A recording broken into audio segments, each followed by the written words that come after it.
Glad that y'all are here for another episode of the Trae and Rosa Show, Keeping It Real. And we talked about that this morning. We got a lot of stuff we're going to be keeping real. I was telling Rosa my eyes are in between the stage of needing glasses and not needing them. And I don't know what stage that is except. It's the bifocal stage. Thanks. Yeah, just helping you out. I think it's just because I just now had a birthday. Is that what it is? Is that why?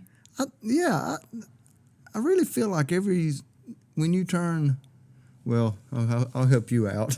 Don't start. When you turn 39, Okay. from then on it starts to be another journey. Ah. Yeah, it takes longer to get well. Look, see, we got a thumbs up. And you ache and pain a little bit more. I remember now coming in from football practice years ago, and now just getting out of bed, I feel like I've been to football practice. See those times whenever you were there. Yeah, exactly. They're coming back just to remind you, hey, you play football on one But you still CrossFit. Uh-huh. Every day? Yeah.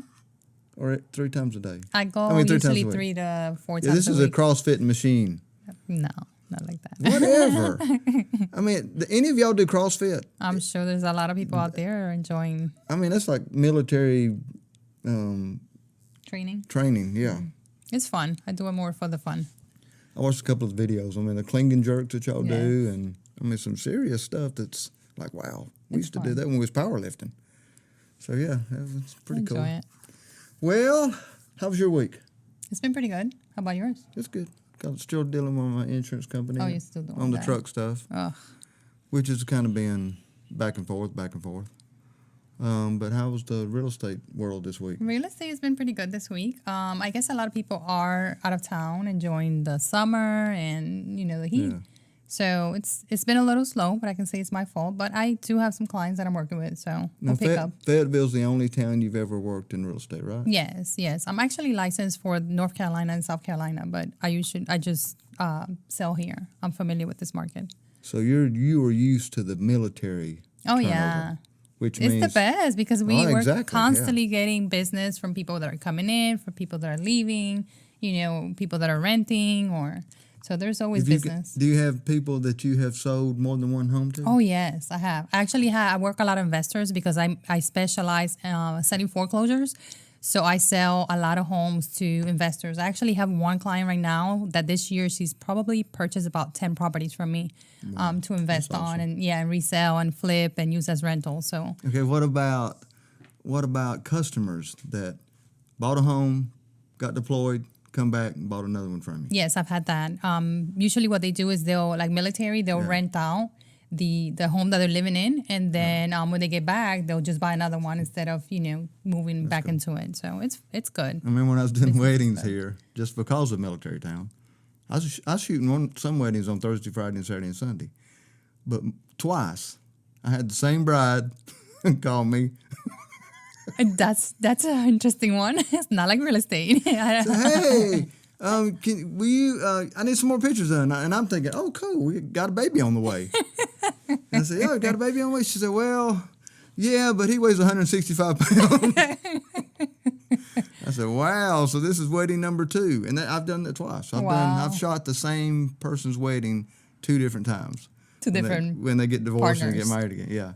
Okay. And then I told this one, of course, I was cutting up with her. I said, you know what we ought to do? Because everything she was bringing to me was the same as the wedding we did before. I said, I'm great in Photoshop. I said, so why don't I just take pictures of your new guy and cut the other guy's head out and put his head in that place? Wow. I said, save you money? And just in case we do this again. Oh, my God. Apparently you did a good job the first time, so she called you back. But yeah, I tried to. Yeah. Speaking of... something we was talking about at breakfast was customer service. Yes. You worked customer service. I've always worked customer service from the very beginning. When I first got my first job, has always been customer service. I've actually gotten jobs from doing customer service, and I had other people that had business come in and say, why don't you come work for me? A couple of times that actually happened. So a lot of my jobs have been from, previous jobs that people saw that my customer service was good, and they brought me into their company. And I worked for a chiropractor on one time for like 5 or 6 years. I worked for an eye doctor locally. for about the same time. And then that's when I decided, you know what, I want to get into real estate. And it's basically customer service, the same thing all over again. So both of those other two jobs, that was what you did there, was customer service? Yes, I did the front desk. Oh, so you never worked for the government or something like that? No, I have not. No, basically, one of my first jobs here in town, I worked for a health center at a gym. Yeah. I worked there for several years, and then that's when one of the doctors that used to come in to play racquetball, he actually was very nice, and I always greeted him, and he was like, "You should come work for me." And I was like, "What do you do?" And then he was like, "I'm a doctor," and I'm like, "No, you're not." And he, because he was always so friendly, and he always came in with like jeans and a t-shirt, so. I was like, okay, let me see your business card. So he gave me a business card, and then he was like, come to my job, come to the office. The girls want to meet you. And I got my job like that. I mean, from one job to the other. And you just made a good point of never pre-qualifying the client. You said he came in jeans and a shirt. Yeah, exactly. I was like, you're just a normal person. Like, I was not expecting the doctor. You're not a doctor. Yeah. I've heard that line before. But I was thinking, like, compared to the way I did my customer service and now, it's like the millenniums are so different. Like, Be nice. I go into some of the stores locally, and it's like just the respect that we had before for customers is not there anymore. Oh, at it's all. Like, and they act like they don't even understand what's wrong. Yeah, you would greet them, or if there was another employee that came in, you wouldn't have a personal conversation in front of the customer or an argument or disagreement in front of the customer. You greet your customer, you ask them how they're doing. You make sure that they are well taken care of, and you don't think about, I hate this job. I can't wait to get out of here. I hear that a lot when I go, to some of the stores, and people are like, "Oh, checking the watch. I can't wait to get out of here because I just want to get out of here." I'm like, if you hate your job that much, like, why are you here? You should be like working in the back, maybe where people don't have to deal with, with stuff like that. That's just how I feel. I'm not sure if everybody has the same feeling about it, or they just go and shop and do their thing. But I always look at that because I've done customer service so long that to me that's important. Well, let's let that. Wasn't that a beautiful sound? Oh, that was such a beautiful sound. We just heard a Harley go by. Might not have been Harley, but it was a V-twin. The name alone, customer service, says something. It don't say customer turn upside down. It doesn't say employee service. Customer it's make mad. Customer no longer welcome.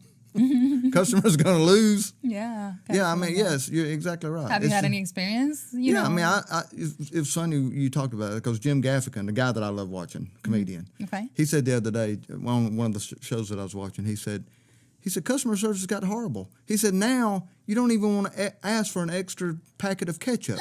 He said, you feel like you're getting that person's own stash. I know. They look at you like, okay, I'll give you another stash. I'll give you another one. But yeah, I mean, it's unbelievable. I mean, I've even had to apologize.